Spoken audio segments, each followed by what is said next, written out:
یہ ابھی ایجاد ہو گیا انشاءاللہ، یہ ان کو نہیں آتا تھا حضرت، وہ کیوں وہاں بیٹھے رو رہے ہیں، وہ سوئے لالا زار پھرتے ہیں، تیرے دن ہے بہار پھرتے ہیں. بھائی کو عام آدمی تو نہیں ہے، کئی علوم پہ دسترس رکھنے والی شخصیت ہے. اور برینڈ بات کب بنتی ہے جب کہتے ہیں کوئی کیوں پوچھے تیری بات رضا ہے، کوئی کیوں پوچھے تیری بات رضا، تجھ سے شہدا ہزار پھرتے ہیں. یہ نسخہ ان کو نہیں آتا تھا سبحان اللہ والا، جڑے اج کہن سبحان اللہ تو انہوں نے استغفاری تو بات بھی نہیں کرنی چاہیے. یا نعوذ باللہ من ذالک، حضور نبی علیہ الصلوۃ والسلام ہمارے پابند ہیں، بادشاہ ہیں بھائی، جس کو چاہے نواز دے، ایسے نہیں ہوتا ہے یہ. اور ہاں صرف یہ ہے کہ جو یہ نبی علیہ السلام اور قرآن جدا نہیں ہے حضرت جی.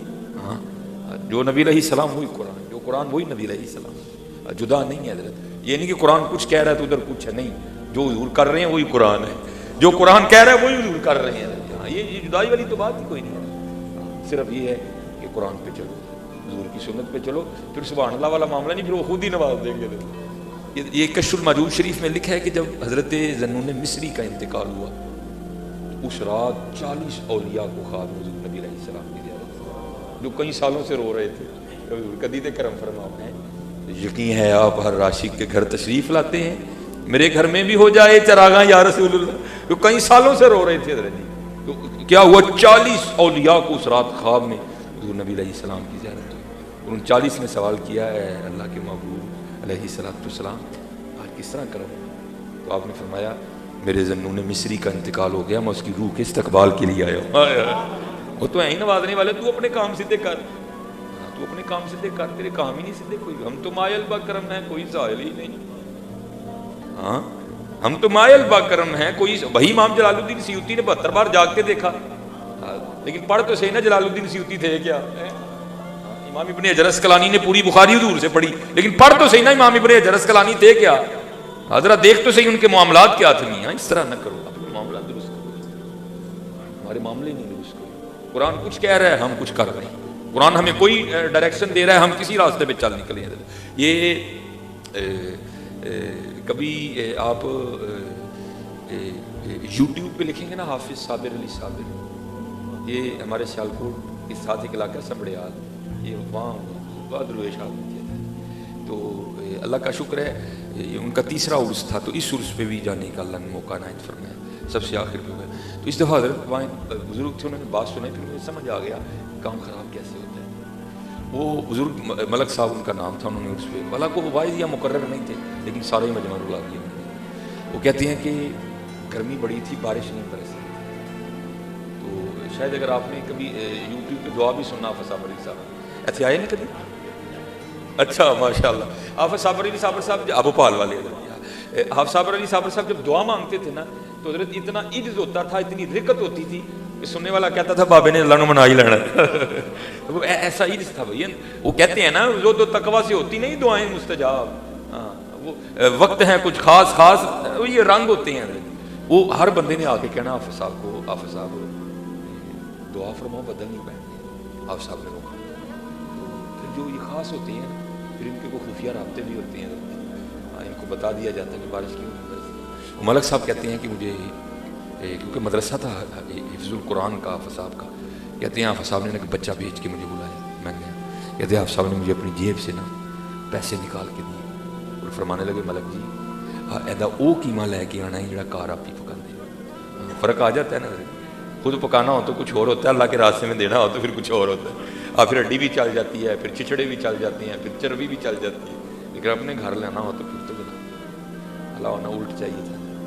لن تنالوا البر حتى تنفقوا مما تحبون. سونی شے تو اللہ کے راستے میں دینی تھی. وہ ملک صاحب کہتے ہیں میں قیمہ لے آیا. کہتے لا کے میں نے حافظ صاحب کی خدمت میں قیمہ پیش کیا. تو قیمہ لے کے مجھے کہتے ہیں آپ ملک جی جاؤ. کہتے میں دیکھنا چاہتا تھا کہ حافظ صاحب قیمے کا کرتے کیا، لیکن مجھے آپ نے بھیج دیا. کہتے گیا میں بھی کوئی نہیں، میں باہر جا کے چھپ گیا. کہتے حافظ صاحب نکلے اور بھوپال والا مین اڈے پہ جانے کے 2 راستے تھے، ایک مین ایک پچھلی سائڈ سے پتلی گلی. تو پتلی گلی والا راستہ تھا نا، آپ کہتے ہیں حافظ صاحب اس راستے پہ چل. کہتے میں بھی پیچھے پیچھے، پتہ نہیں بابوں کے کیا رنگ ہیں. کہتے تھوڑا سا آگے جا کے کہتے ہیں ملک صاحب چھپ چھپ کے نہ ہو میرے نال ہی آؤ. اللہ کہتے میں ساتھ چل دیا. کہتے ہم بھوپال والا مین اڈے پہ گئے، اڈا کراس کر کے آگے نا وہ کھیت تھے. کہتے ہم کھیتوں میں اتر گئے. کہتے جب کھیتوں میں اترے تو وہاں جا کے کیا دیکھا کہ ایک